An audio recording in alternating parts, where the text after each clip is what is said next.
you are. Okay, this meeting of the Lake Oswego City Council is called to order. Madam Recorder, will you call the roll, please? Sure will. Mayor Studebaker. Here. Councilor O'Neill. Here. Wynn. Lamont. Here. Wendland. Here. Mans. And Kohoff. Okay. All right.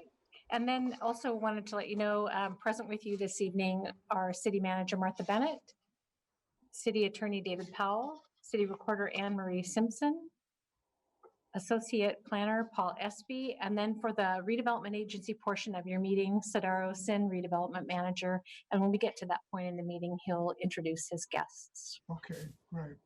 The first item of business on our agenda is public comment. Ms. Simpson, have we received any requests to provide comment? We have no requests to provide comment this evening, Mayor. Okay, then let's go on to the next item, which is a public hearing, the first of which is on Ordinance 2841. Mayor, this is a public hearing on Ordinance 2841, an ordinance of the City of Lake Oswego amending LOC 12.51.035, Historic Resources Advisory Board, sections of the Lake Oswego Community Development Code related to historic resource development permit procedures, criteria, and related provisions, LOC 5001-001, 003, 5006-009, 5070-001, and 002, 003 and 004, as well as 5010-003, and adding a new section LOC 5006-009.11 to address demolition by neglect. This is a legislative decision, which is generally a policy decision within the discretion of the City Council. Although it may be discretionary, it must also comply with any applicable state law, as well as any applicable statewide planning goal or administrative rule adopted pursuant to ORS Chapter 197. And a legislative amendment to the zoning code, development code, or development standards must also comply with any applicable provision of the Lake Oswego Comprehensive Plan. I don't know if we have anyone signed up to testify, but we're supposed to announce the testimony procedures in case they appear. Public hearing process will be as follows. First, you'll have a presentation by staff, then testimony from the public. Individuals will be allowed up to 5 minutes. Recognized neighborhood associations, homeowner associations, government agencies, or other incorporated public interest organizations will be allowed up to 10 minutes. And these time limits will not include time taken up by questions from the council or responses to those questions. And finally, any person in attendance may cede his or her time for testimony to another person, but in no case will any person's testimony be increased to greater than 5 minutes. As this is not a quasi-judicial proceeding, I won't be asking about bias or ex parte contacts. However, I would ask if any city council member wishes to make a declaration related to conflicts of interest. And hearing no declarations, we would then be ready for the staff report, Mayor. Right. Mr. Espy. Thank you.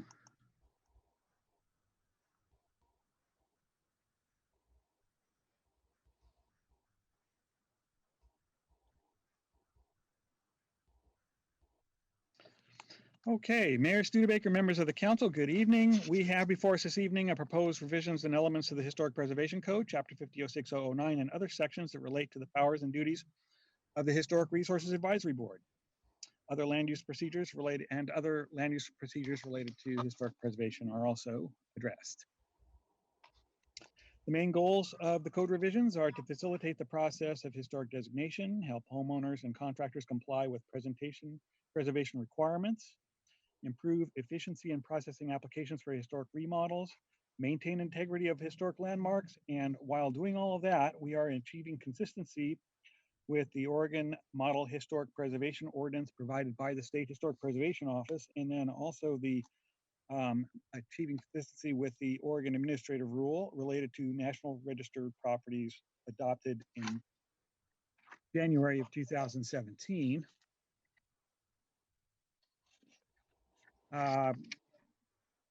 Quickly on the timeline, all the required notification measures and opportunities for input were provided during this process, including noticing to all of the neighborhood associations and business organizations. On February 4th of this year, individual owners of the historic properties on the landmark designation list and residences were notified by mail of the initial public hearing with the Planning Commission to review the code and provide feedback on proposed alternatives. The input was received from the chair and vice chair of the Historic Resources Advisory Board, but we did not receive any input from owners of historic property or other participants. We completed 4 work sessions with HRAB at their meetings in April, June, July, September of 2019. And these amendments were also reviewed at the Planning Commission work session on March 11th and October 14th of 2019. 2 public hearings on February 24th and March 9th of this year with the Planning Commission. And the Commission unanimously recommended approval of this ordinance as reflected in the findings and conclusion and order adopted on June 8th of this year. For the strategies for facilitating historic designation include providing a standardized approach for conducting historic property surveys, and we provided clarifying criteria for the designation of a historic resource. For helping homeowners and improving efficiency, we added the Secretary of Interior standards for treatment of historic properties as review criteria, providing clearer and more objective criteria. We clarified those actions that are exempt within the code and clarified review criteria for designation of a historic property, moving or demolition of a historic resource, exterior alteration, including window restoration, and we also added a clear definition of minor alteration to provide more flexibility for property owners and contractors.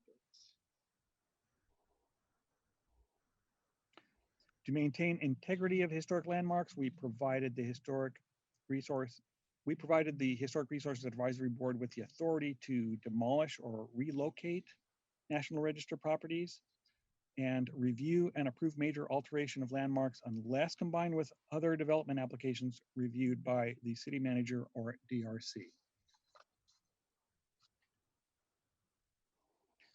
Additional strategies used for maintaining integrity of historic resources were to require demolition of a resource to be a part of a viable site development plan. So in other words, no demolition unless they actually have a project to go with it so that a historic property doesn't just get demolished for no reason. We also provided for the deconstruction or salvage of historic elements and proposed a new code section to address demolition by neglect or property maintenance. The administrative rule that deals with preservation issues related to Goal 5 was recently amended to address properties on the National Register of Historic Places. It adds protections to properties on the National Register that are not found in local land use codes.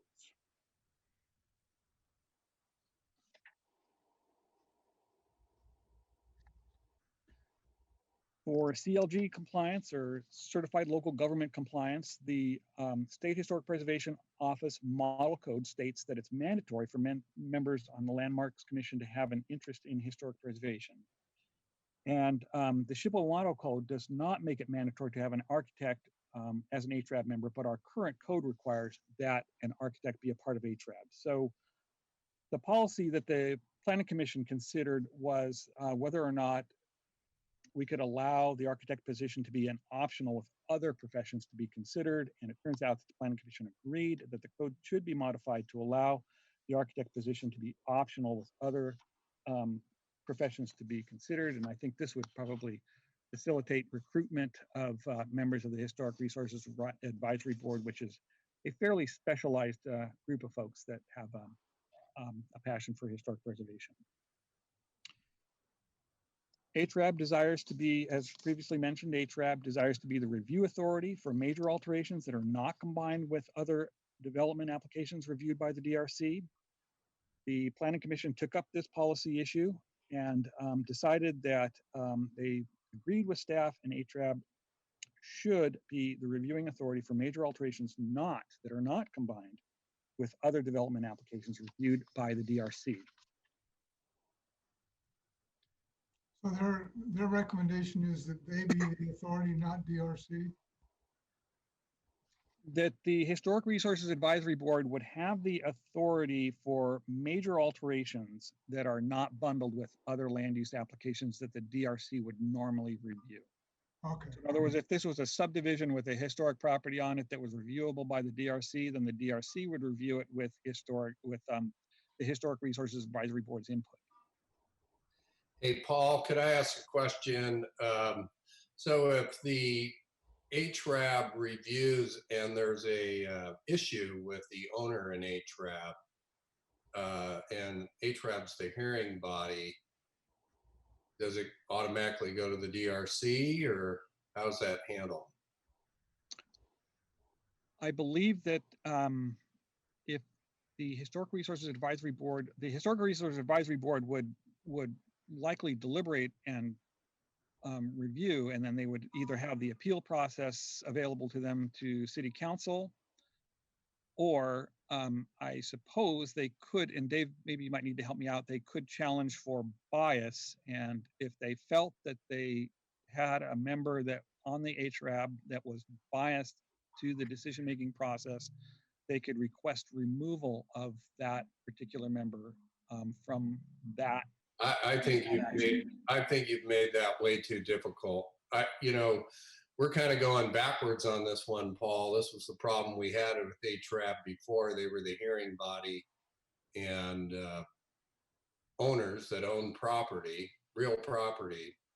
The hearing body was the people, that were telling them they couldn't. So kind of like the judge is the prosecuting lawyer, doesn't really give much fair weight to the other party. I think that's why the DRC was always so important. And, these things become pretty political, and it's not really it wastes a lot of time at the council level that we get involved in these emotional debates that happen from an owner and HRAB, not, So I don't like this section. I think it should all be on HRAB, or all on DRC. I think HRAB certainly can go to the DRC meeting and state their case, but I don't think they should be the hearing body, personally. Sure. Councilor Ahmad? So back to Councilor Powell, I had the same question. I wasn't sure I saw that the HRAB had the full appeal process in this new approach. I thought they can review and advise DRC or advise Planning Commission. But David, could you clarify that? Yes, the appeal would be to the City Council, correct, Paul? Yes, that is correct. So that That's right. they would take the place of the DRC in that chain for those types of decisions that Paul outlined. I think So that's in the ordinance tonight. The ordinance changes tonight that it would go HRAB to City Council. No, that's the way it always has been. In our procedures, any of the lower bodies get any appeals from the lower bodies like Planning Commission, DRC, or HRAB would be appealable to the City Council. Well, no, that's not the question. The question is if HRAB reviews something, deliberates, and it gets appealed, it doesn't go to DRC, it goes straight to City Council. Is that right? Straight to City Council, that's correct. This new ordinance. Well, that's the way, right, it would go from HRAB to the City Council, as a DRC decision would go straight to the City Council. But on Paul, the question too is, who's making that decision that is appealed? My understanding was it used to be DRC in some instances, not HRAB.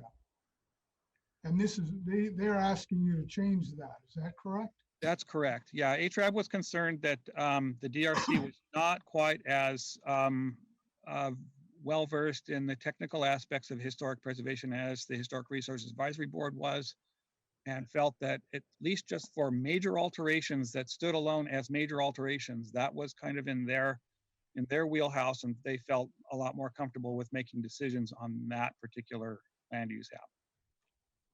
And that's, Councilor O'Neill, that's what you had a problem with? Well, the problem is you, prior HRAB committees have been more emotionally involved. They get themselves off the the actual facts of what is allowed is what they believe it should be. But I like the DRC hearing it better, because I think when we interview people for the DRC, we're interviewing them for people that have to be hearings officers. That's part of our interviewing process, that they will stay very focused on the code and only judge the hearing they're hearing based on the code. That's not how we hire HRAP people. But now, so we, I don't know. I don't like the fact that an owner who owned a property would have the hearing body. It would be like our planning department is the hearing body. Well, we do function as a decision maker on a lot of lower level land use applications that involve historic properties. And we also I have Evan Boone, and we admonish our Historic Resources Advisory Board members to make sure that they stick to the code criteria and keep the emotional aspects out. I know that there has been a history of public hearings that probably didn't follow that, but I don't believe that we support that kind of behavior anymore. We really make sure that HRAB members are following the criteria and providing their deliberations based on what's in the code, as opposed to what they think it should be or what they would like it to be, or some other ambiguous or emotional aspect to the project. Why don't you proceed? Go ahead. Okay, thank you. Okay, so the Planning Commission did support staff and HRAB that HRAB could be the reviewing authority for major alterations not combined with other development applications reviewed by the DRC.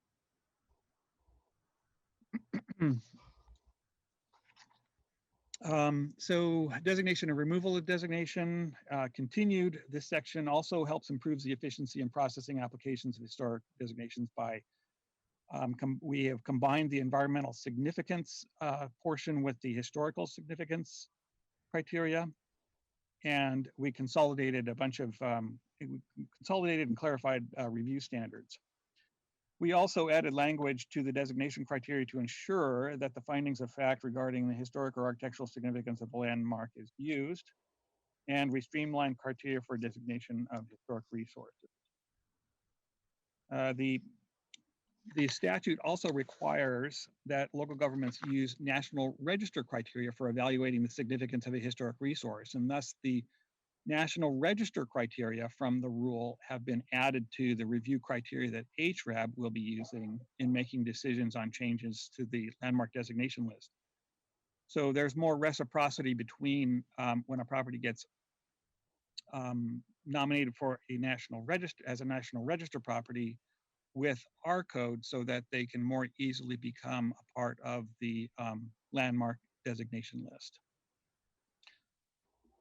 This allows the properties to be locally recognized without the need to address additional criteria. So the policies that the Planning Commission considered on this was whether or not the landmark designation should be amended to have the National Register property nomination serve as an alternative to the designation criteria, and should the criteria requiring either 50 years or exceptional historic or architectural significance remain, or should it just be a test of 50 years? The Planning Commission agreed with this proposed code language. Members discussed the National Register Code and the city's code to be reciprocal. They wanted to have those two things be able to be the same, so that it was easier for a property owner to be able to be on the landmark designation list if they so desired. And then they also agreed to changing Part A, Part 2, one of the designation criteria for the property to be 50 years old and to be of exceptional historic or architectural significance. Because there's a lot of properties out there, we all know, there are a lot of properties out there that are 50 years old, but don't have the architectural significance that really meet the criteria for designation. So we really shouldn't waste our time with them. So more designation and removal of designation. The proposed code changes in this section help improve the efficiency in processing applications of historic designations by we have removed the economic, social, and environment and energy criterion from the designation criteria, but we had it remain with the criteria for removal of a designation. So if a landmark is found to have the requisite significance or is a National Register nomination and the owner consents to the designation, there is really no necessity to also conduct an ESEE analysis. But the ESEE criteria still remains in the standards under demolition. So to make it easier for individuals to designate their properties, the Planning Commission voted to remove the ESEE requirement for designation.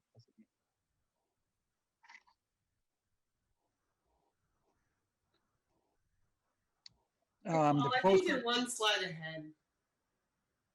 I think. I apologize. Yeah, thanks. Thank you.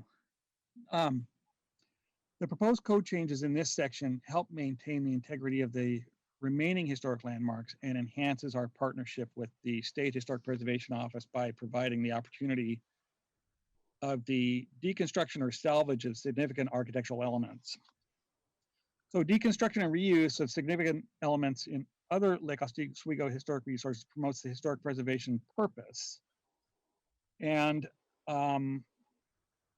the PC or the Plan Commission understood that requiring deconstruction will add to construction costs. And we know that during the city's review and adoption of a voluntary deconstruction program in 2019, we found that deconstruction adds on average approximately $5,000 per lot where an existing single family dwelling is removed to make way for new construction. So we wondered if conditions of approval for demolition that require deconstruction and salvage of significant architectural elements where practicable should be used. And it turns out that the Planning Commission voted to approve the requirements for deconstruction where practicable. So there is an out or an escape valve, and practicable meaning logistically or economically feasible for the property owner. So if they find that they can't, that it's not logistically or economically feasible, they don't really have to do it, but they have the language that supports that action if they so desire. Mr. Espy, Yes. you said it's going to cost $5,000 more to do deconstruction if you're going to do it, correct? I believe that's the figure that we came up with when we were working on the voluntary deconstruction program just for properties in general. Yeah, I understand that, but at what level does that become unreasonable? If $5,000 isn't enough, what level does it have to get reached? That's a good question. I think A that it would be bigger number than that.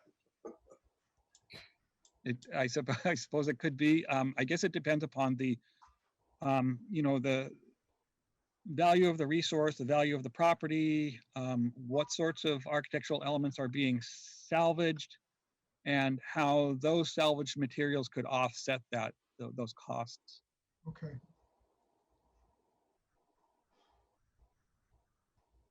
Go ahead. All right. So the proposed code changes in Section 7 help homeowners comply with preservation requirements and improve the efficiency in processing applications for historic remodels by clarifying and consolidating the review standards to minimize repetition, continuing to exempt all painting unless the paint color was noted in the statement of significance in our inventory forms and a different color is being proposed. Adding maintenance of landscaping as exempt maintenance, permitting insubstantial changes in appearance and alterations for handicapped access, describing methodology of window restoration and window replacement, and then, as previously stated, adding the Secretary of Interior standards for treatment of historic properties as review criteria, which is a nationally recognized standard that provides clearer standards for historic treatments and rehabilitation and a higher degree of certainty in terms of clear and objectivity when people are going about rehabilitating their historic homes. And the main policy issue that the Planning Commission has was whether or not the Secretary of Interior standards should be included. It turns out that the Planning Commission voted to approve the above listed changes and to include the Secretary of Interior standards for treatment of historic properties as review criteria.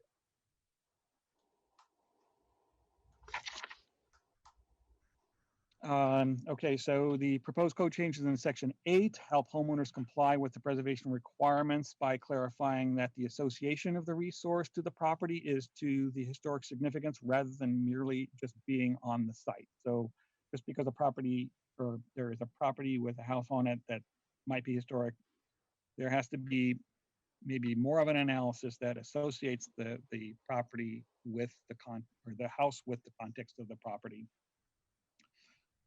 Removing the whenever possible provision relating to the removal of landscaping noted in the statement of significance on a parcel upon which a landmark is located that is proposed for a land division or a lot line adjustment. And then allowing the removal of landscaping when it conflicts with utilities or other requirements in the historic preservation code. It also clarifies standards for new construction of non-contributing resource structures that are minor or major developments. And so for the policy issue, the Planning Commission requires new construction that is major or minor development that the reviewing authority must find that the design of the proposed structure or alteration is complementary in appearance, but does not mimic the design of the landmark on the site. So they had a discussion about new construction of houses, whether or not new construction should mimic a typical house of a typical design, or should it just emulate a certain period. And so you wouldn't want an exact replica, but you might want something that reflects the overall time period of that house. And so the Planning Commission supported that proposed language. Having an exact replica would be too conjectural and would look much different than if you were just to have something that emulated the time period. Demolition and relocation of National Register properties. And this was the new administrative rule. The new provisions address National Register properties, requiring that the applications for demolitions to comply with the rule, requiring local governments to protect National Register properties proposed for demolition or relocation through the consideration of factors. So these are the factors that the DLCD and the state had proposed, and it's the condition, historic integrity, age, historic significance, value to the community, economic consequences, design or construction rarity, and the applicable comprehensive plan policies. So these are factors and not criteria under the rule. And we worked with the DLCD staff as to what the basis for any of the condition of approval or denial would be, since they are factors instead of actual criteria. And the DLCD staff provided further information on the interpretation of this section, and we have quite a discussion of it in the Planning Commission staff report. Lots of discussion as described, but the bottom line was that if the factors listed in this section are considered, opportunities for continued preservation of some or all of the historic value of the site discussed, and the decision is supported by the discussion is made, then the National Register site has been quote unquote protected. And no matter what the local decision ends up being, the resource ends up being protected, unless this ends up being a simpler test to consider the factors rather than meeting specific criteria for demolition of a National Register property. So we are mimicking this particular statute, and we did not impose any additional local regulatory requirement to this. It's just directly placed in the code as required by the state.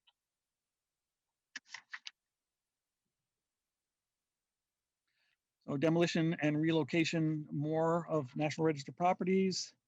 Proposed code changes in section 9 added a specific definition of demolition applicable only to National Register properties, and then provided for the review of demolition or relocation of the National Register resources. Of course, the Planning Commission agreed that this specific definition for demolition be applied. They also agreed that that the statute be included in the code as required by the state of Oregon.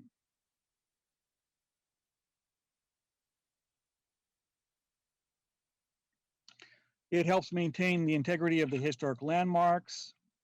It's okay. So, all right.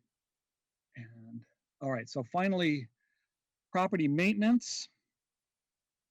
This is a new section. Section 11 helps maintain the integrity of historic landmarks by requiring the continued maintenance of historic properties.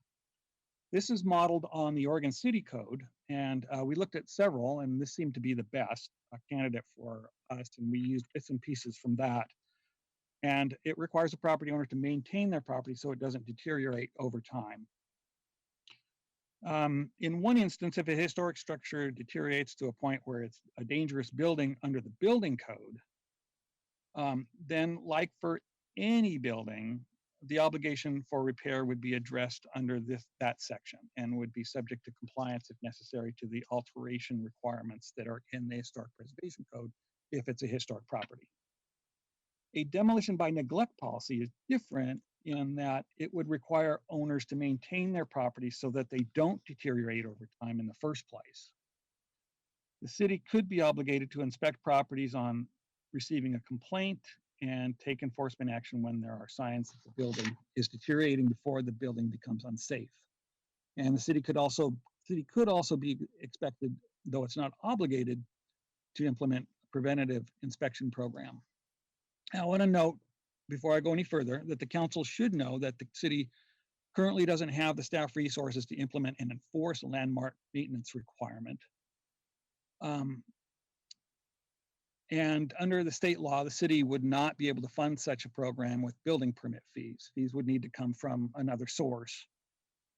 But although a city could direct a property owner to maintain their historic building and require certain repairs under the proposed ordinance, the power to prevent demolition by neglect doesn't really come from the actual implementation of the ordinance. Rather, it comes from the possibility of using it or raising the scepter of using this demolition by neglect ordinance.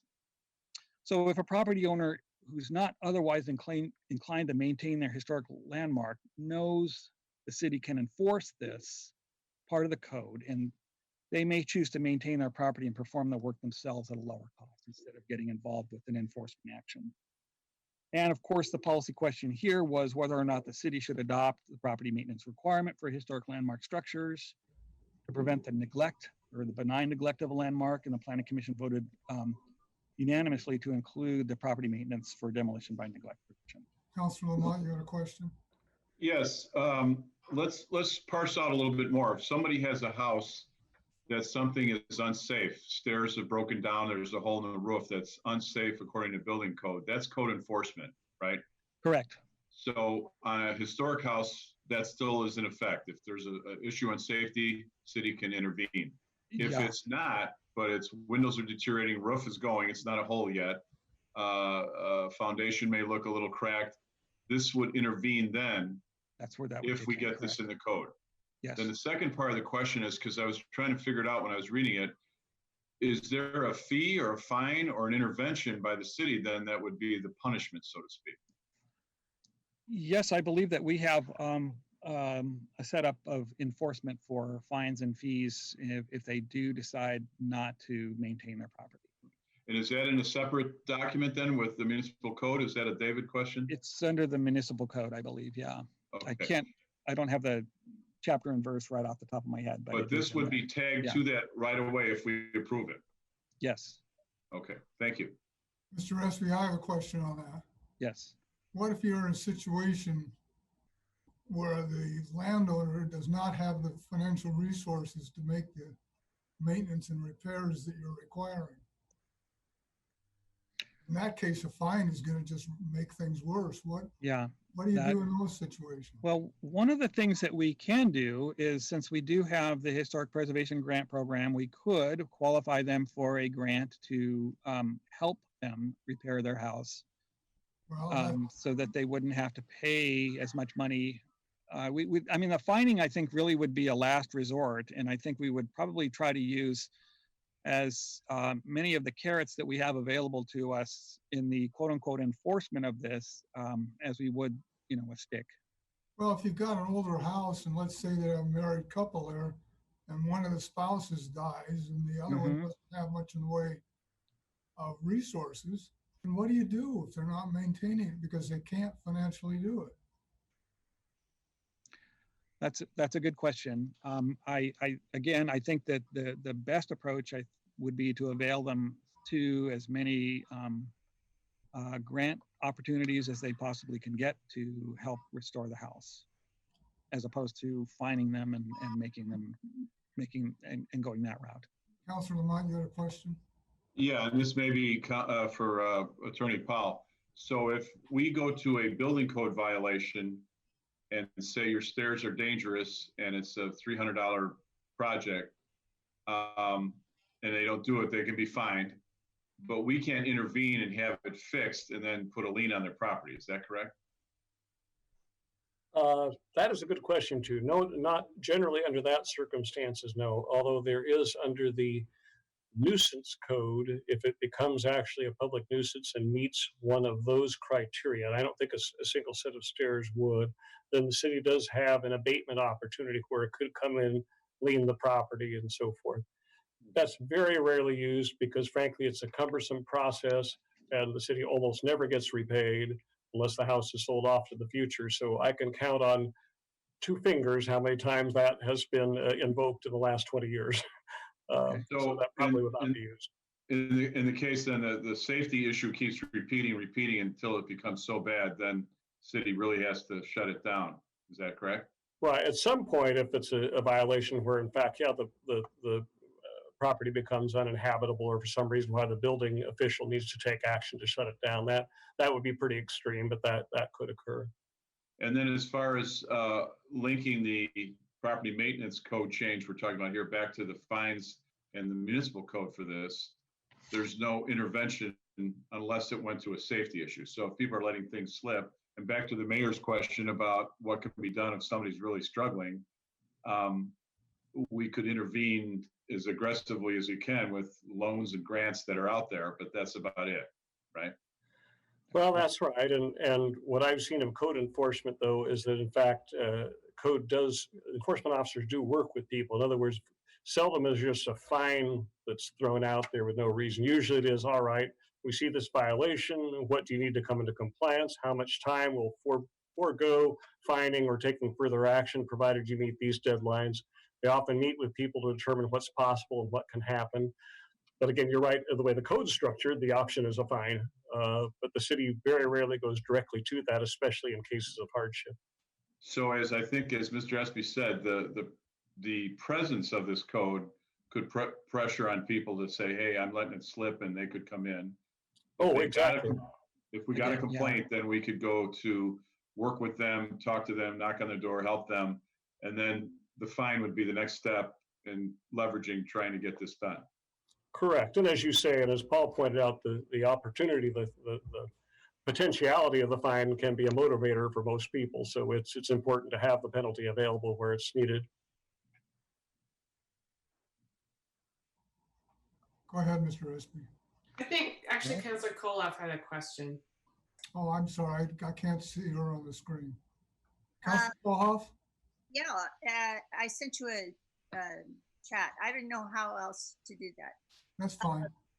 Okay, but this would be a Attorney Powell question. If we felt that it would be a benefit to the city to have a provision that said at our discretion, if we believed that we should step in to do a repair because whatever reason the landmark was so important to us, it could be economically, because it's tourists or whatever our reason. What I'm understanding you to say is we would need a new provision or an additional provision in order to have that ability.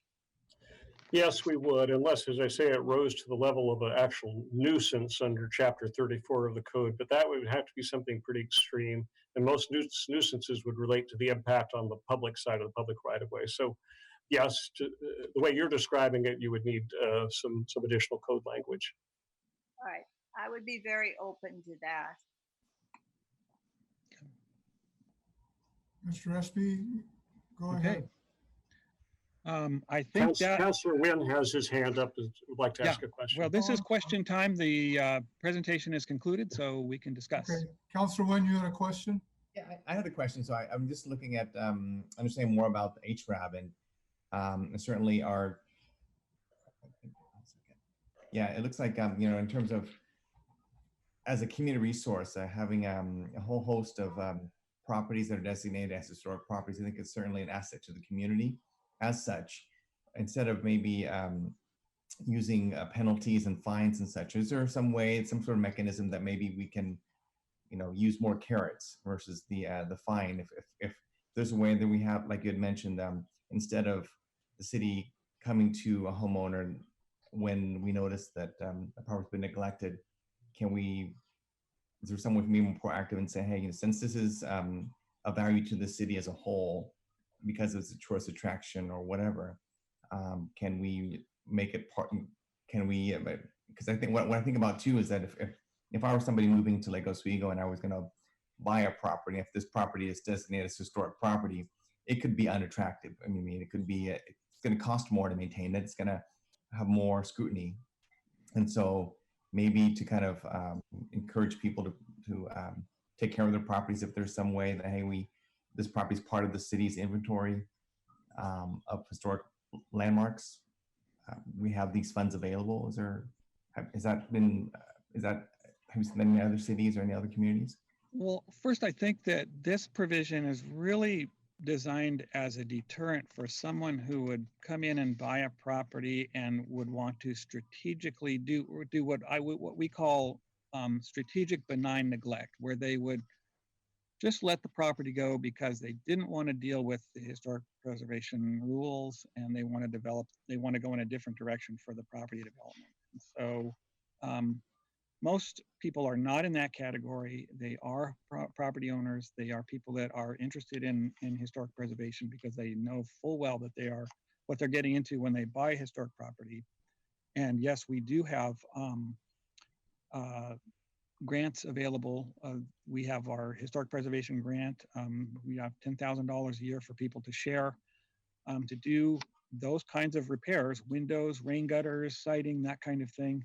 And then I believe that the Historic Preservation Office also offers a historic preservation grant for bricks and mortar type process for historic property maintenance. Okay. And I think that would be the approach. As you say, we would use a carrot way before we would use the stick to intervene with people that are kind of on that borderline of property maintenance to help them with and HRAB is very passionate about getting together with people and trying to make them, allow them to adaptively reuse their buildings and come up with creative solutions for rehabilitating their house or maintaining it. And they put them in, we have lists of architects and builders that are oriented toward historic preservation, and we try to connect people with that community so that they have a good result. So since this is also the period, you finished your presentation, so we're taking questions now, is that correct? Yes, absolutely. Okay. The other question, I think I wanted to kind of follow to Councilor O'Neill's comment about HRAB being another authoritative body on making some decisions. And so I'm still trying to think about, if our goal is to make it more efficient and to streamline the process to the person that's applying to make an alteration. I think that can you explain what's the threshold so that that's not going to be reviewed by DRC or by the Plan Commission? I think that the document says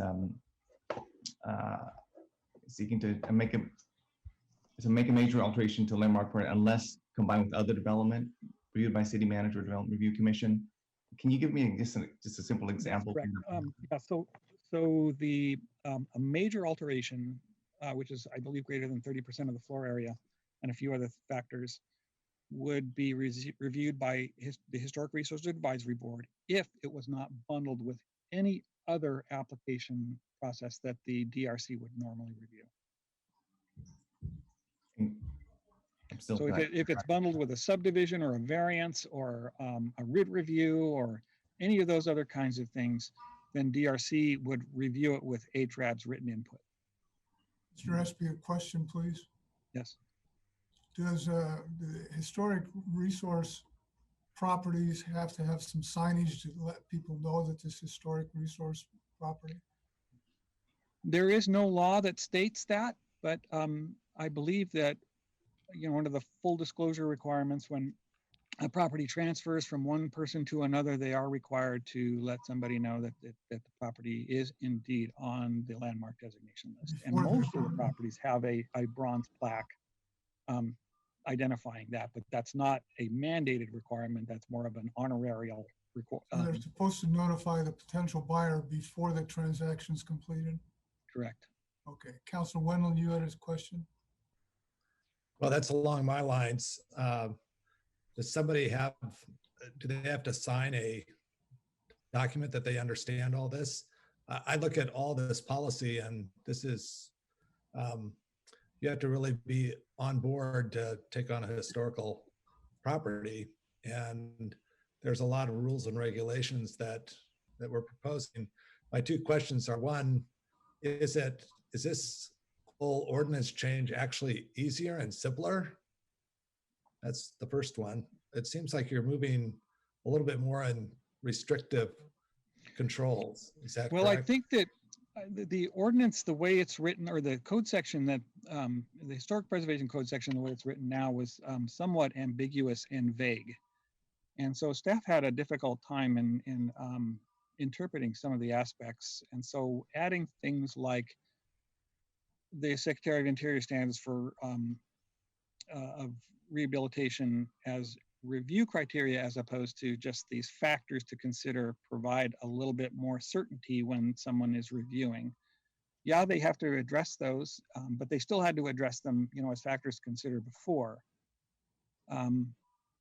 So Right, but I guess my question is, it seems like we're putting more teeth in this and there's more policy, there's more work. It sounds like more review periods, we're creating a more complex system. From my reading of all this, it may be more clarified, but it's more complex and somewhat restrictive. And I just want to make sure that somebody who purchases a property like this knows full and well that there are lots of ordinances and restrictions on the property that they need to follow. Yes. And I just want to, I agree. just so that they know, because I truly know that people who buy an historical property usually are very passionate about it and it's great and they know what they're getting into. But I just want to make sure that people know the full scope, I guess. It's very rare that we do run into somebody who's mismatched with a historic property. And usually when that happens, it's because someone who represented the property or was an architect or somebody that wanted to do a remodel didn't really understand the process very well or misled the property owner intentionally to make a potential sale. And that's where we end up with the problems. And so we do try, most people will come in and do their due diligence, and we're available to discuss what all the ramifications are with owning a historic property before they purchase.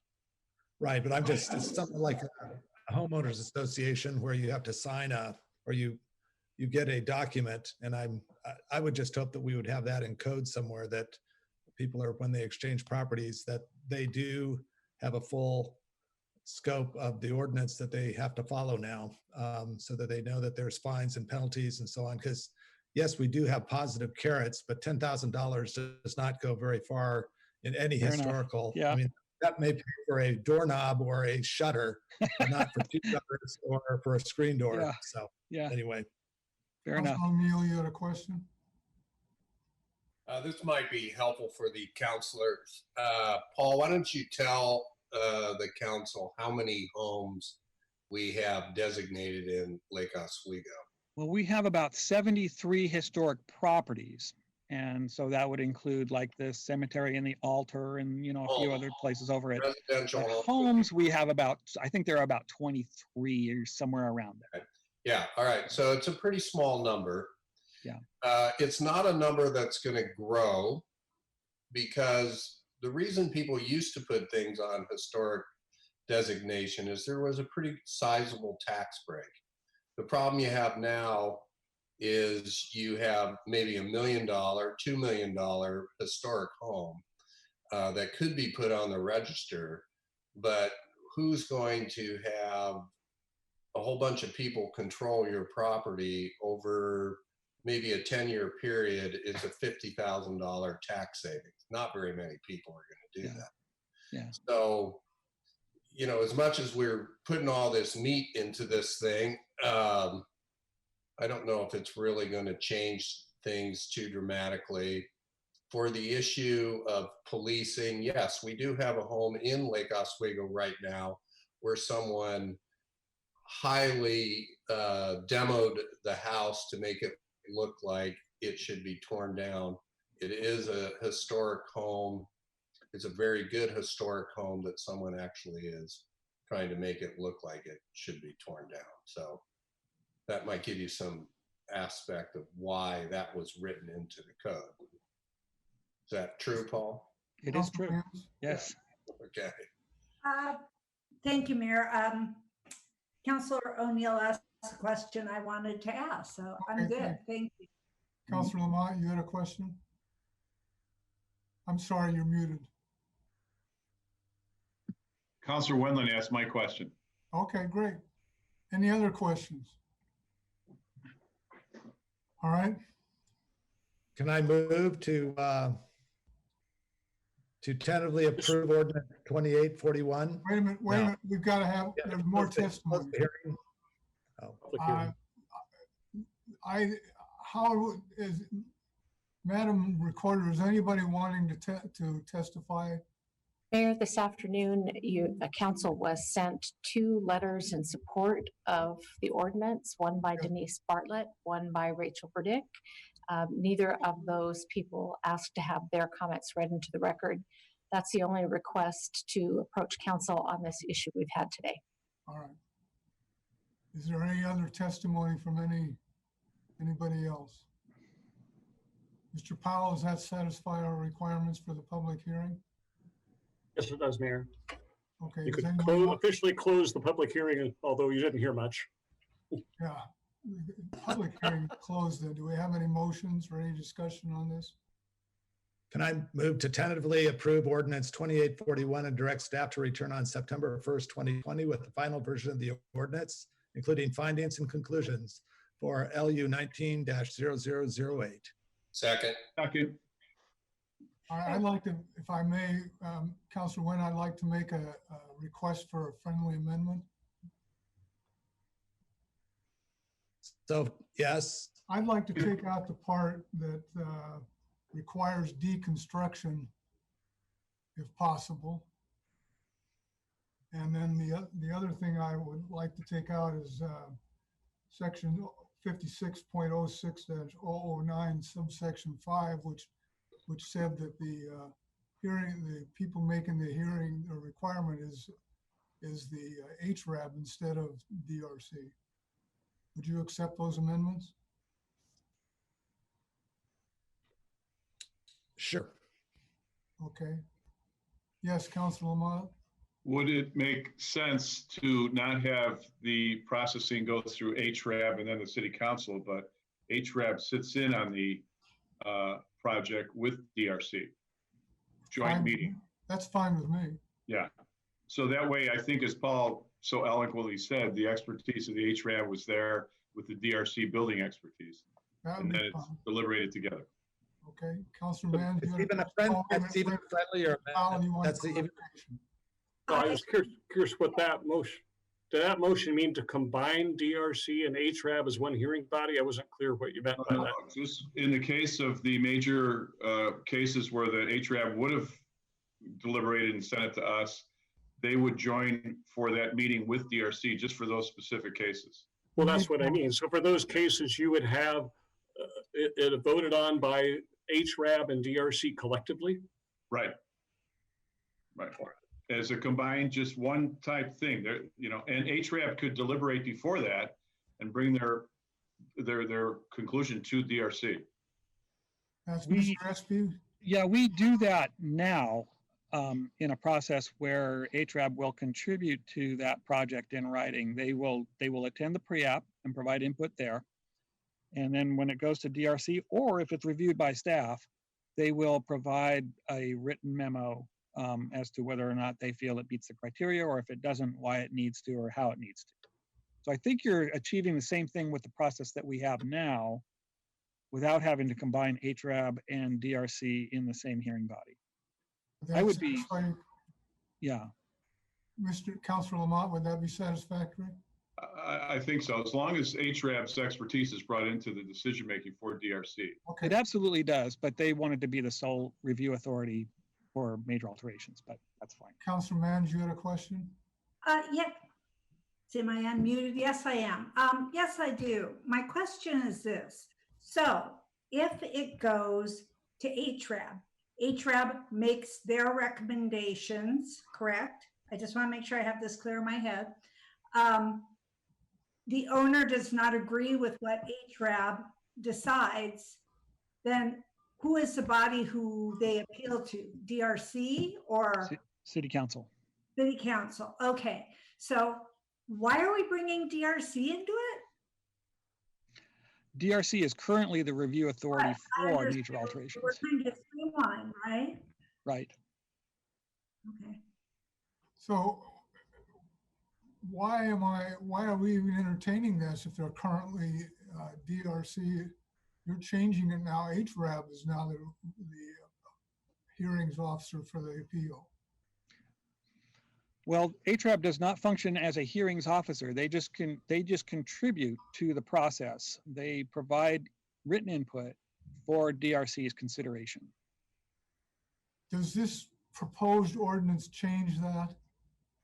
The current ordinance allows HRAB to be the review authority, the sole review authority for major alterations of historic properties only. So when I requested that it be DRC, and it would go back. It would go back to the way it is now. All right, go ahead, Yeah. Councilor Kohlhoff. So I don't know, but I think that what Councilor Mans is concerned about is the same thing I'm concerned about. As it relates to this specific issue, I think it's HRAB to make that determination. And the idea that somehow they can't be trusted to do their work, but somehow if they're with DRC or they make a recommendation to DRC, then you have a safer adjudication. That seems pretty paternalistic.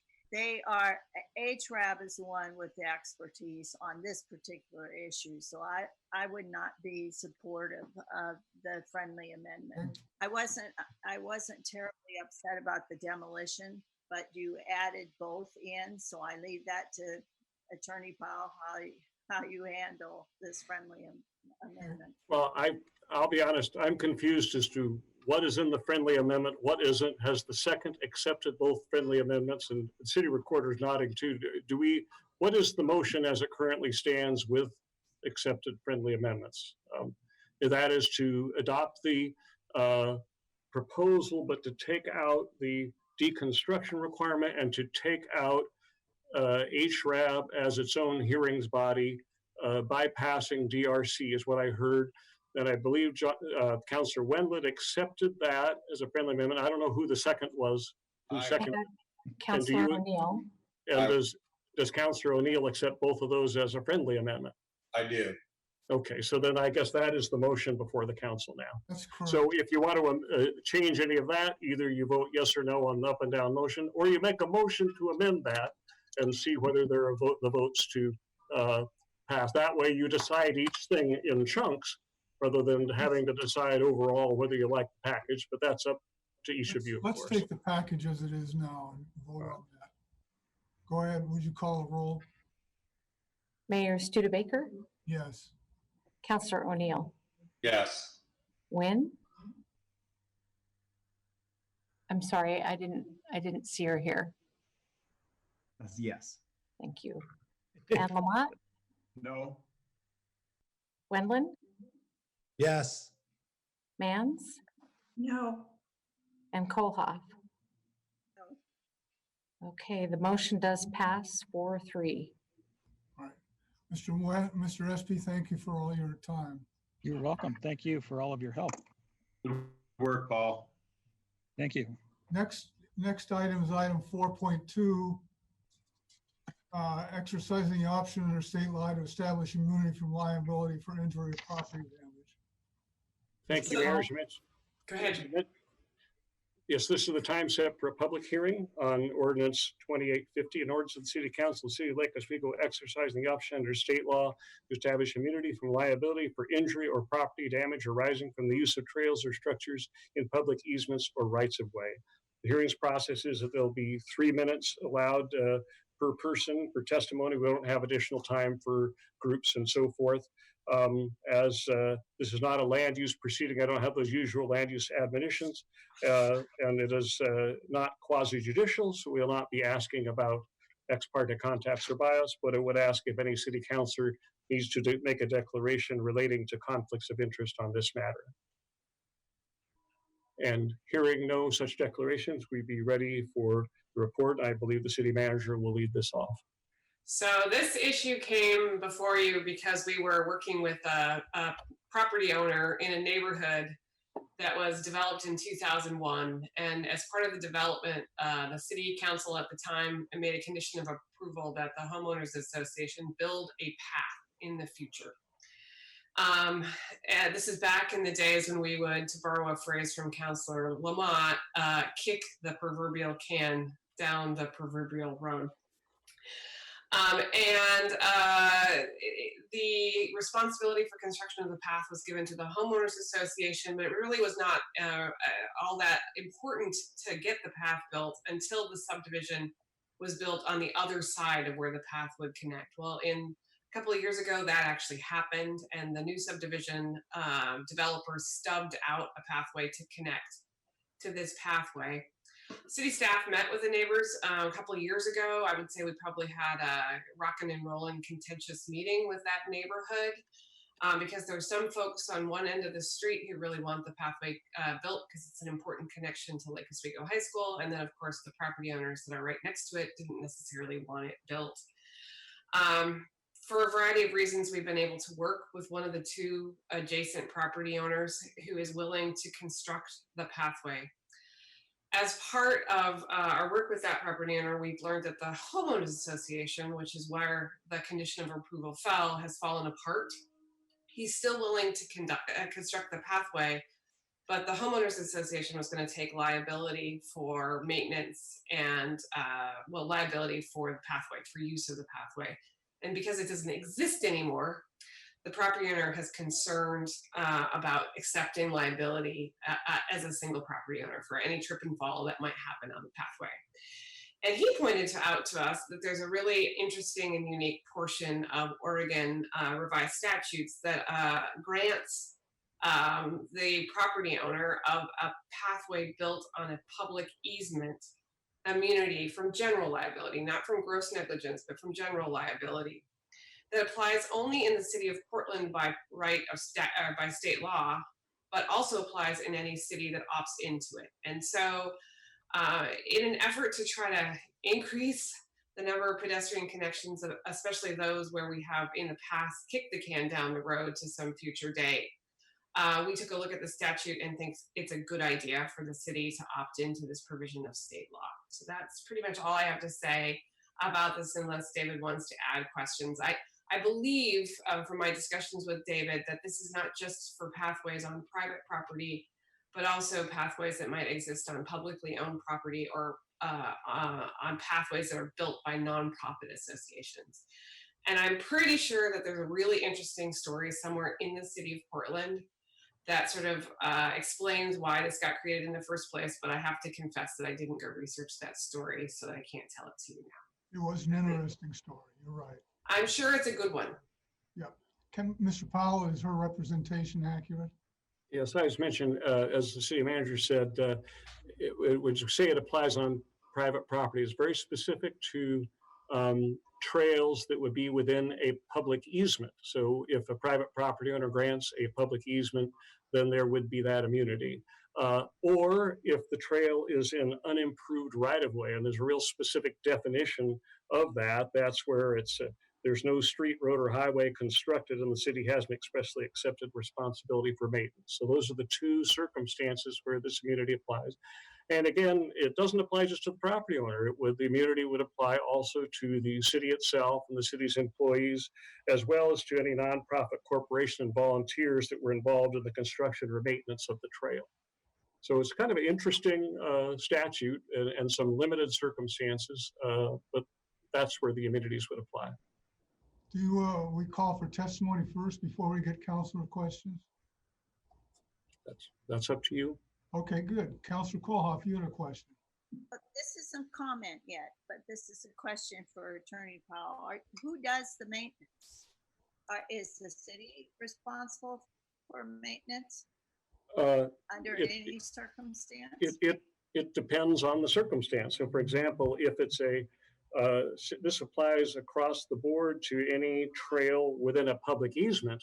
So if in fact there's a trail in a public easement, that immunity would apply there. If you're talking about unimproved right-of-way, that's the second circumstance. That has to be an unimproved right-of-way where the city has not expressly accepted responsibility for maintenance. If the city has expressly accepted that responsibility, then none of the immunities apply. So in this particular case, we're not, as a city, agreeing to take maintenance responsibility. But that is my question. My The question was who is normally doing the maintenance on these things? Is that right? Who is doing the maintenance? Yeah, go ahead. Who normally does maintenance on the pathways and unimproved things? Okay. Well, I think it depends. Where there's not an agreement, if a city has constructed it, often the city will do maintenance on there. If it is a sidewalk or easement adjacent to property, then there in fact is city code that requires that the property owners are to inspect and to make sure that they take care of any hazards that are there and maintain that by city code. So that does exist. And so in other more typical circumstances of easements and sidewalks in front of properties, is the owner still does have that responsibility.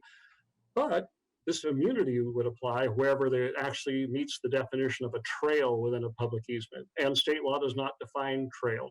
So it likely would not apply in the case of something adjacent to a street, like a sidewalk, not a trail, but something, in fact, off the right-of-way, or off the street improvement would likely qualify as a trail. Someday a court will sort all that out. And in fact, that immunity would apply regardless of whether the owner was maintaining or the city was maintaining, if it's in an easement. Sorry, it's so complicated, but that's the way it was drafted. Go ahead, Councilor Kohlhoff. That kind of drives me a little crazy, Attorney Powell. This particular situation that we're talking about, that we then are going to extrapolate supposedly out to any other situation that it could potentially apply to.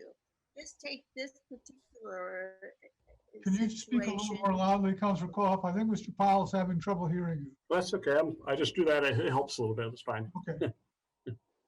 My question is a simple one.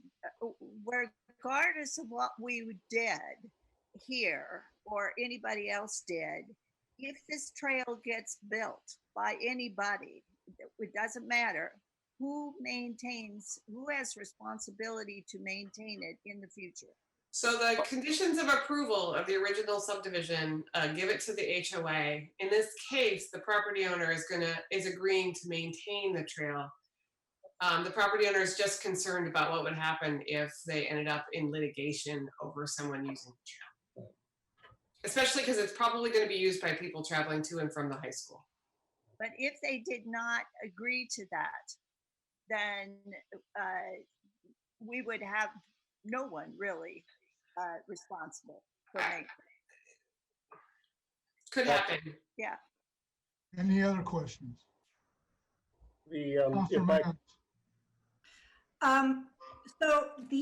I just want to, oh, I'm sorry, I'm muted. No, I'm not. I just want to be clear. This is within an HOA, correct? An HOA that is defunct. Well, it may be defunct, but it is stated on the deed, I would imagine, that there is an HOA. Yes, and there is a process for restoring the HOA Right. Okay, so here is my question on this one. What would happen if the HOA were to be refreshed, which they sometimes do, if I'm thinking where this property may be? Would they then have the responsibility for the path? Technically, they'd have responsibility for maintaining the path. Okay. And will this easement for the path follow with the house if the house is sold? Well, the easement's on the ground, right? So yes, it's part of it's on the property. Okay. If I can clarify, I was looking at the code with regarding to sidewalk repair, where there's a sidewalk adjacent to property or a public sidewalk or pathway is within a public easement on the property, the owner of property has a maintenance obligation under code. I mean, unless there's some other agreement that is worked out. Now that is different, of course, from liability for injury, right? So there could be some circumstances, if in fact this is adopted, where the property owner might still be required to maintain the pathway, yet would have no liability for what we call ordinary negligence if someone is injured there. And still the city could enforce through fine, citation, or otherwise the maintenance obligation, but yet they would not have the tort claim liability for an injury unless it was gross negligence or intentional misconduct or something like that. All right, I know it's confusing. Any other questions? Now, is there anybody that wants to testify on this, Madam Simpson? Yes, Mayor, we have Mike Buck. He is going to be coming in here to the meeting, and we'll unmute him. We're trying to unmute him. Mr. Buck, are you able to hear us? I can hear you, Anne Marie. Can the mayor, councilors, and Miss Bennett, can you hear me? They can hear you. So would you like your video on? You could, if you like. Okay, I will try to do that for you. Go ahead though, Mike. You know, so Okay. there you are. So Mr. Buck, I will say you have a 3-minute time limit. I am going to go ahead and hold this up. Once you see the yellow light illuminated, you have 1 more minute and it will make a nasty beep when the 3 minutes are up. You can go ahead. Mayor, councilors, and Miss Bennett, I have no objections to this ordinance per se, but I do have concerns and care regarding its applicability as applied to other trails and pathways. And I think the key question here is, you know, it grants immunity from liabilities to qualifying trails. So what do we mean in our city by qualifying trails? And Mr. Powell already knows we have a controversy in our neighborhood with like almost a 90-year-old old bridle trail that was unused. The property owners do not want to maintain it. They don't want it even resurrected in use as a trail. So I'm thinking for qualifying, we need to say that pathways should be affirmed due to their suitability and appropriateness in connectivity. And especially for trails that really don't have any accessibility for monitoring by police or park ranger, that really are on private property and quite isolated. The other thing is a pathway should have cleared safety standards, have perpetuity for access according to existing covenants, be in accord or non-conflictual with current codes. Like for instance, this pathway is actually in a riparian area on sensitive lands. It should be surveyed correctly regarding the easement, which ours is not. There should be identified users, pedestrian, bike, or other, and have some maintenance agreement. And then also have consensus of adjoining property owners. To me, those are some of the qualifying criteria I would like before you pass this ordinance. Thank you. Mr. Buck, let me ask you, are you saying that all those things have to exist before somebody could have immunity?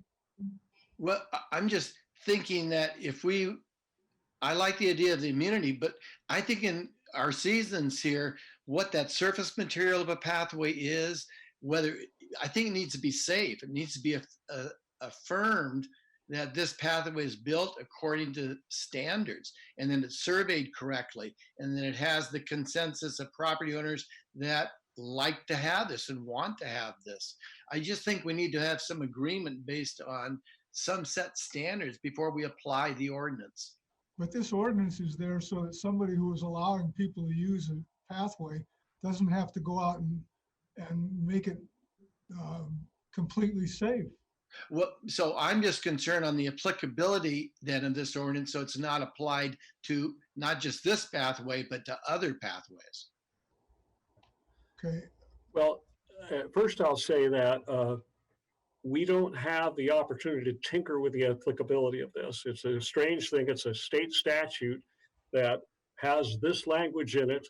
It applies to cities over 500,000 and then any other city that wants to opt in to this language. And so the lack of other definitions is what's there. So it'll apply to anything that would be a trail in a public easement or in unimproved right-of-way that is, plat or dedicated right-of-way over which a street, road, or highway has not been constructed the standards of the city and the city has accepted maintenance responsibility. So as far as further qualifying that in our ordinance, I have to say we can't, because again, the city alone cannot establish immunity from tort liability. That would be a state matter, and the state legislature has decided to do it that way. I'll say with regard to the pathway or the easement, whatever you want to call it, you're bringing up the latest, that without council getting a lot of detail for the council, but there's an old horse trail that was platted in the 30s, listed as a county road, but for horse trail purposes. And it isn't showing up on other maps. And so the latest is, and I'll tell Mr. Buck today, that the city attorney's office has asked actually commissioned a title company to explore the history of it to make sure, in fact, that indeed still exists of record before we proceed forward. And then, as you know, there are many options that the neighbors would have with relation to that once we get that definitive answer. But that's a side issue to this ordinance. Councilor Lamont, do you have a question, Mr. Buck? So, Attorney Powell, so on that note, following up where Mr. Buck was, so we could decommission a trail like that that's in the riparian area that's not used and not have that responsibility hanging over the owner. Is that correct? Once we straighten all the title and all that. Well, if indeed there is a public road, as they call it, that the county accepted, then like any other right of way, the city could vacate it. It would take a petition of a certain number of property owners and so forth, and you go through the vacation procedure. But what we, since the records were very strange here, was reluctant to encourage property owners to petition for that to happen before we actually verified that really is still there. Again, it's from the 1930s. It was a horse trail. Mr. Buck knows the history better than I do, but a horse trail that I think was used by the Hunt Club until, 20 years ago? I may be misstating all of that. So whether it's still there of record or not, again, the owners will have that opportunity to take it off or to ask you to do so, but let's make sure there's something really to remove before we go through that process. Yeah, my concern was just that we have safe trails as much as we can, and trails that are on, surfaces that erode, that there are landslides, that their trees are falling down with no maintenance. And the property owners certainly don't want it. If we have a real, to say that's free from liability, to me is a risk. Right. And again, the nature of public roads as opposed to county roads and right-of-way is that the jurisdiction has no maintenance responsibility for it. It's something that the public has a right to use. And in this case, it was for a horse trail specifically. But again, beyond that, I don't want to give the history as I don't really know it in detail. Okay. Yes, Councilor Lamont. This is for Manager Bennett. So in this case, to follow up what Mr. Buck was saying, if a tree fell over or garbage was in the right of way or whatever, the owner has to take care of that. But why didn't we take it over and have our parks folks check in now and then, like Jeff Monroe's crew? Are you talking about the bridle trail? Or are you talking about the one that's this case? So well, it's not been built yet. Well, I know, but if they said graciously they're going to build it, it's a screwed up case that was never followed up on. But could we take it over as one of our links, our public links? I would recommend that you not, because of where this particular pathway is in relation to the person's property. I think that you're actually better off in this particular case having the owner maintain the pathway themselves because of how close it is to their backyard and their kitchen, frankly. So I mean, frankly, I think that's why it's been difficult to get the neighborhood to agree to build it in the first place. All right, And why it would have been better to get it built when the subdivision was built originally. Madam Recorder, do we have any other people that want to testify? No, sir. Mr. Buck, are you finished testifying? Yes, thank you for the opportunity. Thanks for the time. Okay, Can I make a motion? wait a minute, let me close the hearing first. Since Close. there's no one else that wants to testify, the hearing is closed. Now, please make your motion. I'd like to move to enact ordinance 2850. Please. Second. There's a motion and Councilor Lamont seconded. Yeah. All right, any discussion? Councilor Kohlhoff. So as you probably could tell, I think this is really bad policy. You're never going to have liability at all unless somebody acts unreasonably. I think it's, as Mr. Buck was saying, it's of the utmost importance that we try to provide for the safety of our people and not say, you know, you're going to be on this trail or wherever at your own risk, which is in addition to the fact that I'm still struggling. I mean, I get it. Attorney Powell is saying that the statute is odd and could be useful in this circumstance, but isn't like an all-purpose sort of statute. But it bothers me not so much about the owner, who is apparently, although I'm still a little questioning about that, but leave that aside, that the owner is taking on the responsibility to maintain it because pretty much they had to take on apparently the responsibility to build it. I could see an immunity there, but I can't really see why the city is putting itself in that position, saying to its own citizens, you know, we're just not going to back that safety up for you. I think that most of these immunities kind of get down to the fact that it's everybody has insurance. The owner will undoubtedly, I assume, have property insurance, homeowners insurance, although that's a question in my mind whether it would be covered. But the city certainly is insured. The plaintiff is not going to be insured for all of the damage, even if they had medical insurance. You know that the kinds of trip and fall things can be very devastating. So I'm a no. Okay, Councilor Wendland, you got a question or a statement? Yeah, I have a statement.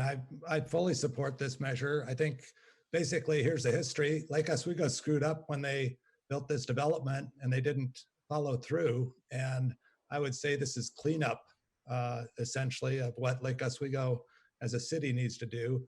I'm sure there's other pathways that have been developed over the years that have similar situations, and there's homeowners that are sitting there with potential liability. And I don't even know if they did declare it to their insurance company, whether they would be covered or not, or whether it would be more difficult to get insurance. And so I would say this is a housekeeping issue, and that it would benefit homeowners, especially selling their home to a future person, when I believe this homeowner was not part of, they bought the house, they were not part of the development, and that will continue as time goes on. And it's what I would call a gift from the state to have an ordinance that would apply to us. And obviously Portland had they got it, and the state had some sort of reason for granting this. So, you know, I'm not in the business of litigating, and I have hired lots of litigators, and they cost a tremendous amount of money. And I would just as soon have the city take care of it. So I'm in full support of this measure or of this motion. Councilor Lamont? Well, I'm in support of this too, for the reasons that Councilor Wendland just named, but I just am a little puzzled, it's not part of this motion, that we don't take it over, because whether you have the landscape crew that comes and is brought in by the owner to maintain it, or we have Jeff Monroe and his crew maintain it, there's still gonna be people in that path that have to clean it and take a tree out. So to me, this is a critical path to the high school. I think we should maintain it and take it over, but if not, this ordinance cleans things up for a lot of people, so I support it. Further comments? Madam Recorder, would you call a roll, please? Mayor Studebaker, Yes. Councillor O'Neill, Yes. Wynn, Yes. and Lamont, Yes. Wendland, Yes. Mans, Yes. and Koha. No.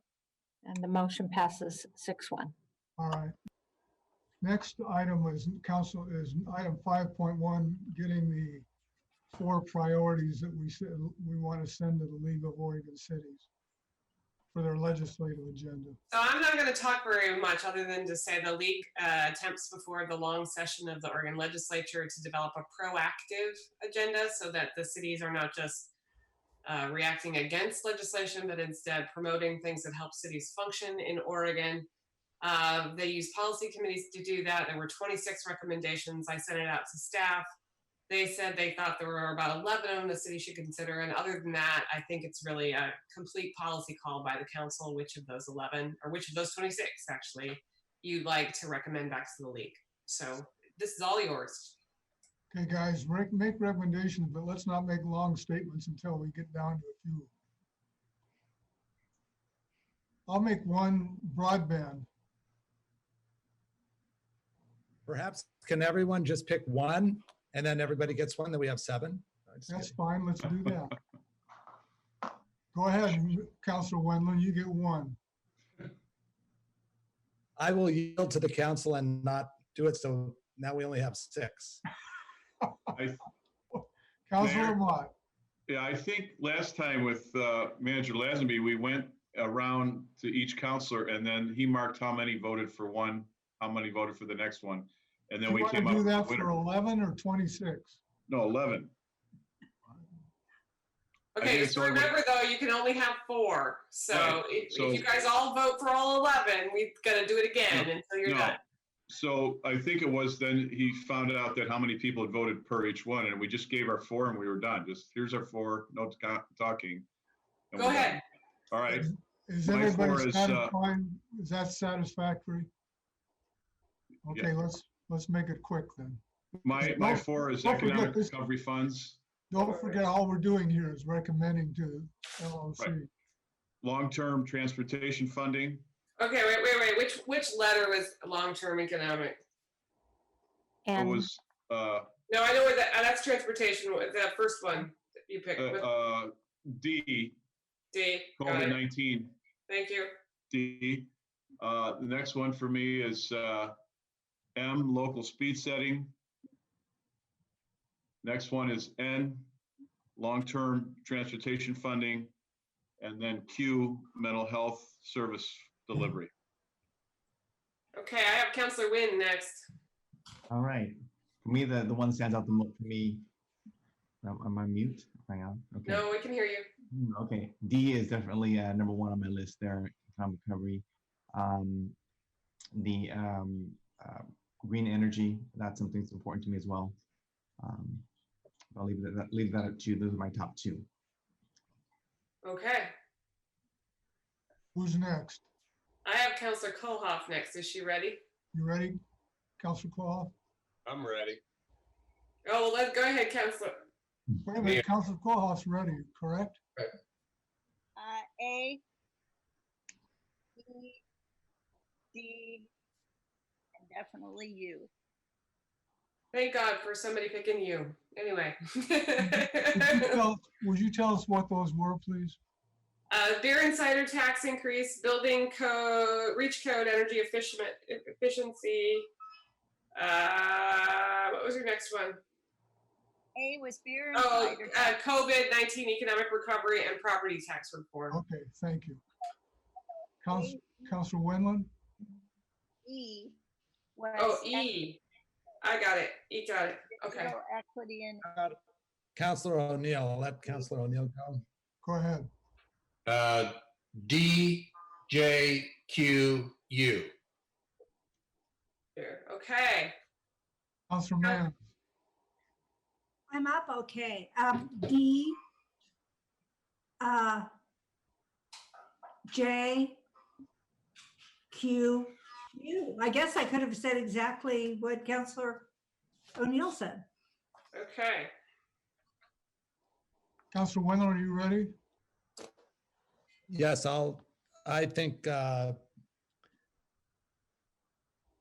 D, and I'll go along with U and Q. And Q. Okay. Okay, Your Honor. I'd go along with Councilor Lamont on his, the mental, the broadband, transportation. And what was the last one, Councilor Lamont? Economic recovery, to get funds for economic recovery. COVID economic. Yeah, COVID. Okay, and I'd go with that. Okay. So what I have for you, and Emery can validate this with me, is I have D got 7 votes. That's unanimous. Yeah. I have that Q got 5 votes. Yep. I have that U got 4 votes. And after that, nothing got more than 2. All right, So why don't play you off. tell us what So those I'm are? going to tell you what they are, and then Yeah. you can go around again, okay? All right. The Well, some first, people didn't give you 4. They only get you like, they cheated. They cheated. Cheated. Survey said? D. You didn't vote for D, it still got 6. But that Okay. doesn't change. No, it doesn't change it, but fair enough. Okay, still on the table is A, which is the beer and cider tax increase. C, which is the building reach code, energy efficiency local option. E, which is digital equity and inclusion, which got 2 votes. G, green energy, which got 1. J, which is infrastructure financing and resilience, it got 2. M, which is local speed setting authority, which got 1. And long-term transportation infrastructure financing that got 2. So you have a choice between ones that got 1 and ones that got 2. Okay. So I'm going to start with somebody besides Councilor Lamont because he went first. And I'm done with my 4. I just need you to get, oh, you didn't get them all though. Right.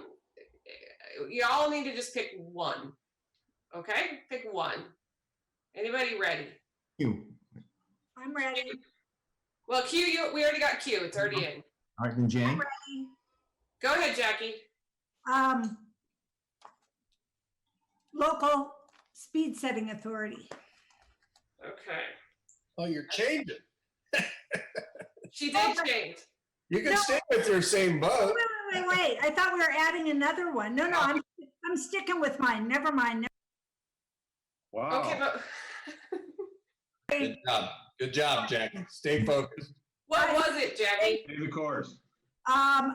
It was D, same as Councilor O'Neill's. So it'd be J. It's J. Okay. And is that yours, Councilor O'Neill? Yes. Okay. Councilor Wendland. J is in John. There's 4. J is in John. I'll add 5. J to make it 5 then for J. Is that okay? All right. So what you will send to the league is COVID economic recovery investments, infrastructure financing and resilience, mental health service delivery, and property tax reform. Is that okay? Yes. Yep. Got it. Thank you. All right, let's go on to the consent agenda. I'll tell you that item 6.1 has been removed from the consent agenda. So we have the, see, 6.1, approval of resolution 2025, which is approving appointments to the Youth Leadership Council and approval of meeting minutes. Motion to move to approve minutes or to pass, adopt the consent agenda with that 6.1. Okay? Is there a Second. second? Okay. Any discussion? All right, I guess we better call a roll. Mayor Studebaker, Yes. Counselor O'Neill, Yes. Nguyen, Yes. Lamont, Yes. Wendland, Yes. Mance, and Kohoff. Yes. Okay, motion passes unanimously. Okay, the one that's taken off the consent agenda is ordinance 2849, which is annexing to the city 2 parcels consisting of 0.42 acres. I'll unmute there. Yes, so this ordinance 2849, an ordinance annexing the city of Lake Oswego 2 parcels consisting of 0.42 acres at 19230 Redwing Court, declaring city of Lake Oswego zoning pursuant to LOC 5001-004.5A to C, and removing the territory from certain districts. This does not require a public hearing, but it has been pulled from the consent agenda. So we will not be giving the directions or admonitions relating to the public hearing. However, I would ask if, since it is quasi-judicial, if any counselor needs to make a declaration relating to ex parte contacts, bias, or conflicts of interest. And hearing none, we'd be ready for the staff report.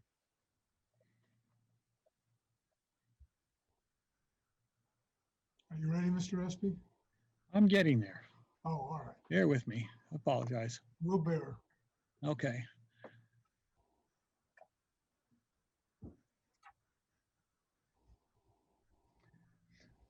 Okay.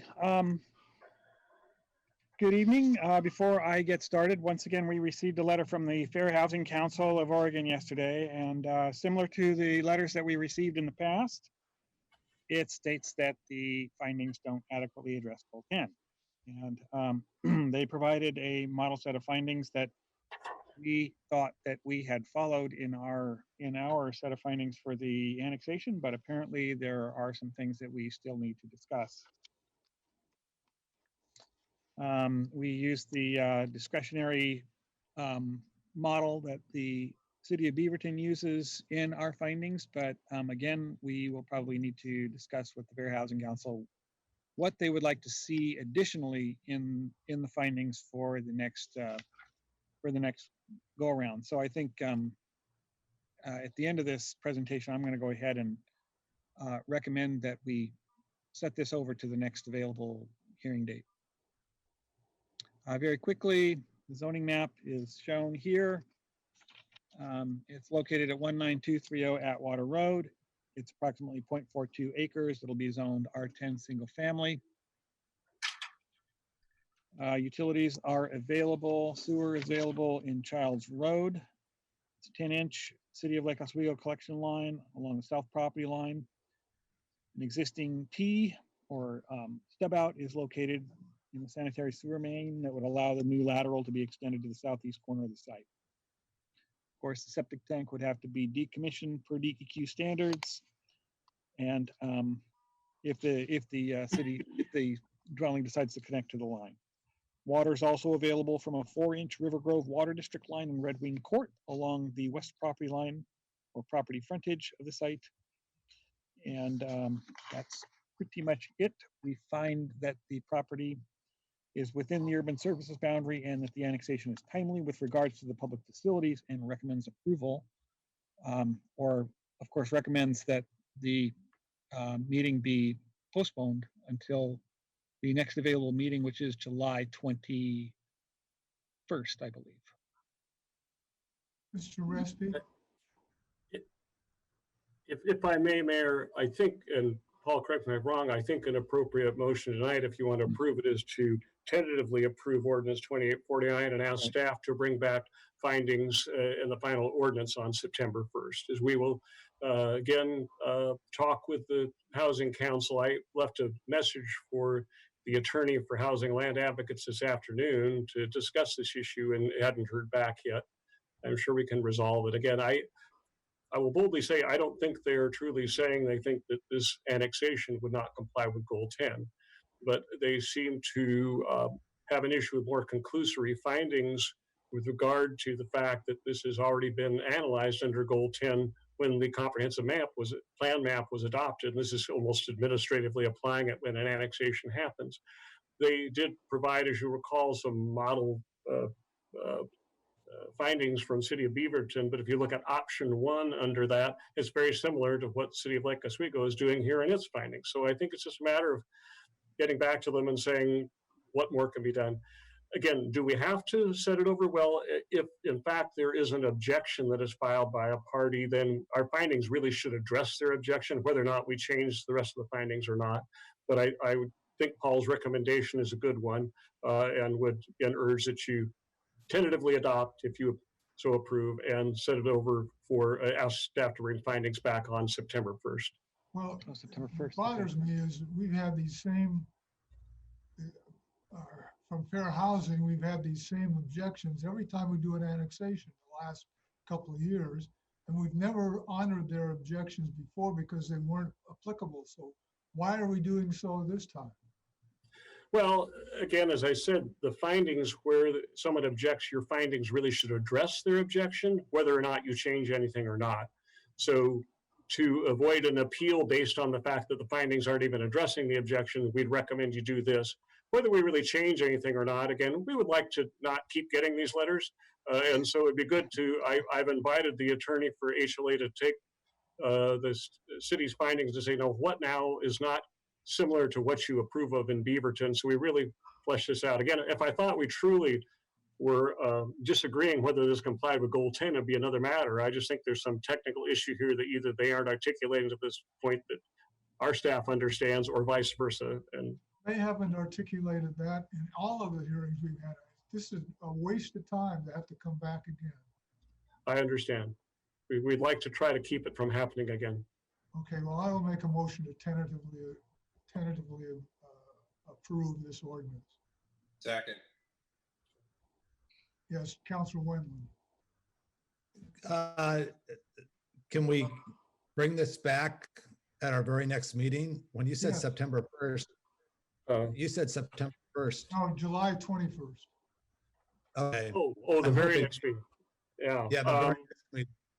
You're right. We do have another meeting coming up in a week. Yeah, that's right. We could probably bring findings back then. Thank you. I was looking at the date on the previous ordinance. So, Right. And I guess I would not, I mean, these are property owners that are trying to annex in the city, and the more it's drawn out, the more time that they, or the less time they have to do what they need to. So Yeah. it is irritating. It's very irritating. Councilor Lamont, you had a question or a statement?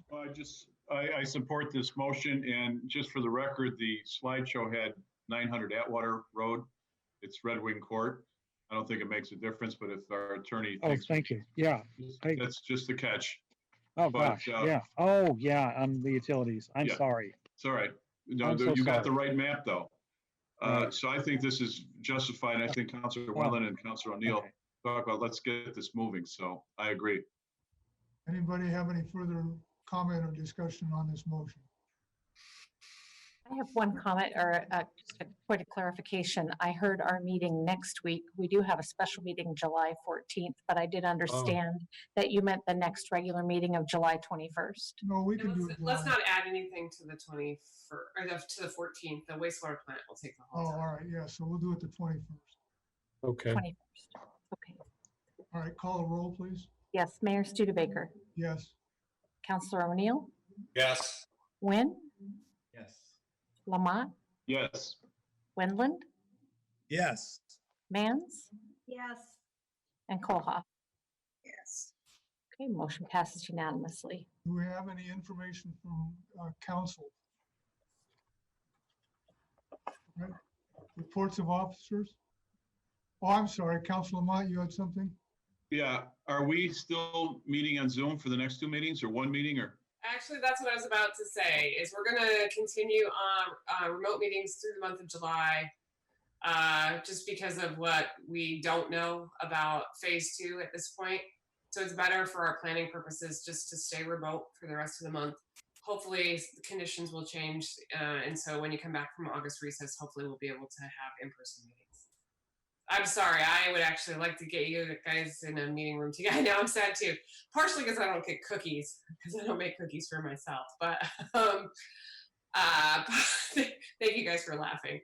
But it just seems prudent to stay remote, especially what we're seeing with increasing cases right now that is seeming to be due to people getting back together again. So less deadly, more number. All right, do we have any reports from officers? Okay, then in that case, this council meeting is adjourned. We'll come back as redevelopment agency. Does anybody want to take a 5-minute break? All right, let's go with it then.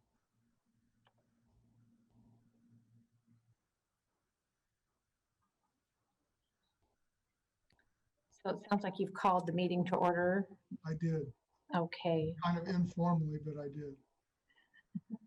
And I think your first item of business is with Sid Sin, item 12.1, and we'll wait for him to come into the meeting.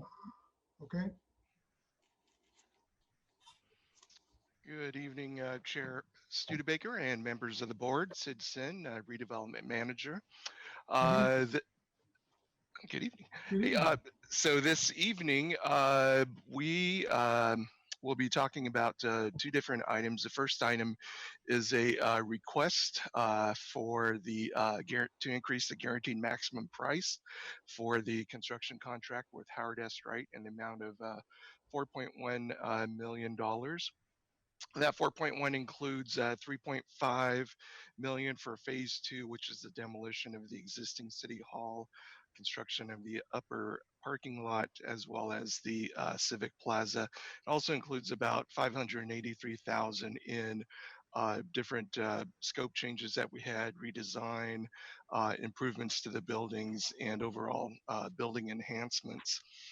If approved, the overall guaranteed maximum price would increase to 35.8 million. This project would also still have about 1.6 million in the overall project contingency as we move into the rest of the project, which is building enhancements. If approved, the overall there's adequate funds in the approved $43 million budget to cover the proposed amendment. This amendment does not increase the overall project budget. The project remains on schedule and on budget, and staff would recommend the amendment. And I'm available for any questions. questions? All right. Okay. Yes, Can I make a Councilman motion? Wyndham? I move to authorize the LORA Executive Director to sign on the amendment to the existing contract with Balfour Beatty Construction LLC, doing business as Howard S. Wright by $4,140,092 to establish a new guaranteed maximum price of $35,820,267 for the City Hall project. Second. Discussion? All right. Madam Recorder, will you call the roll? Chair Studebaker Yes. and members O'Neill, Yes. Wynn, Yes. Lamont, Yes. Wendland, Yes. Mance, Yes. and Koha. Yes. Motion passes unanimously. All right, next item of business. Go ahead, Mr. Sin. Thank you, Chair.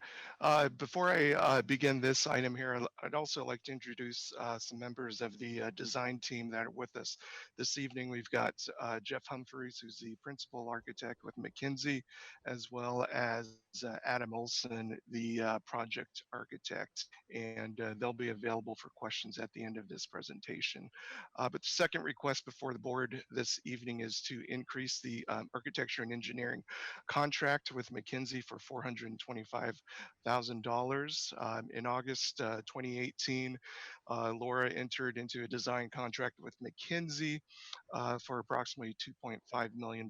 And that's the scope included everything from the beginning of the design and the different phases that we had, bringing the project through the city's development review process, the building permit process, bid assistance, and currently the phase that we're in right now is the construction contract administration phase. And uh, subsequent to that initial contract in 2018, we've had 5 subsequent administrative amendments to keep the project going. Those were for approximately $322,000, which brought the total contract amount to $2.8 million. Right now, again, as I mentioned, the request is for an additional $425,000, and that is specifically for the construction contract administration phase, which is between now and the end of the project, which is August of 2021. The reasons for the request were things that were somewhat unexpected as we got into the project itself. The first is that the actual construction duration of the project was extended from 100 weeks to 117 weeks. That additional 17 weeks was added to the front of the schedule, and that's why we're able to keep our August 21st target date, completion date. So our CCA phase started in May, and that was with the early work that the board had approved. And the reason why we were pushing to get that early work done was in order to get the mat slab completed before the wet weather set in fall and winter. Additionally, we wanted to secure some material pricing as well. All of these things we're trying to do to reduce our risk overall for the project. The second item was, second reason is that has been a good amount of city initiated design as well as construction changes. This is kind of our one chance to get this right, and we've been working a lot with our different departments after the initial plans were created. And so we feel like that this is an effort that is well worth the time and money that's spent to be able to do that with the different departments that we have. And then lastly, we've had increases in the CCA support from McKinsey. As I mentioned, one of the things that we try to do is reduce our risks for both costs and schedule. So what we did is we started working on the building information management model that I've mentioned before, which kind of identifies the different elements of the building, from the foundation, the structure, the mechanical, HVAC system, plumbing, etc. And it goes through a process of like a clash detection. And so what we're trying to do with that process is identify conflicts early on in the process. And McKinsey has spent a lot more time on that than expected. But again, it's well worth it because we'd rather figure out and work through these design issues early on in the project, as opposed to right now. If we had a structural issue or some issue, we'd have to stop, delay the project to figure that out, and may impact other parts of the project as well. So for those reasons, that's why we're asking the additional money for the construction contract administration phase. So while the design fee is kind of within that rule of thumb, 10 to 15% for design fees, I think one of the more important parts of this request is that we're in a critical phase during the construction process. McKinsey's job did not stop after designing the buildings. They drew the plans, they created the specifications. Right now, what we're doing through the CCA, which is very important, is the contractor is able to engage McKinsey in questions during this construction process. Being able to have that collaborative effort and communication ensures that this building is going to get built as it's designed to specifications, and basically make sure that this essential facility is being constructed the way it's it's designed. Overall, as far as funding goes, there are adequate funds in the approved budget to carry the amendments. And again, it does not increase the budget. We're on schedule. We're on budget. We're going in with an additional 1.6 million in contingency. With that, we'd recommend that the board approve the contract amendment. And we're available for any questions you have.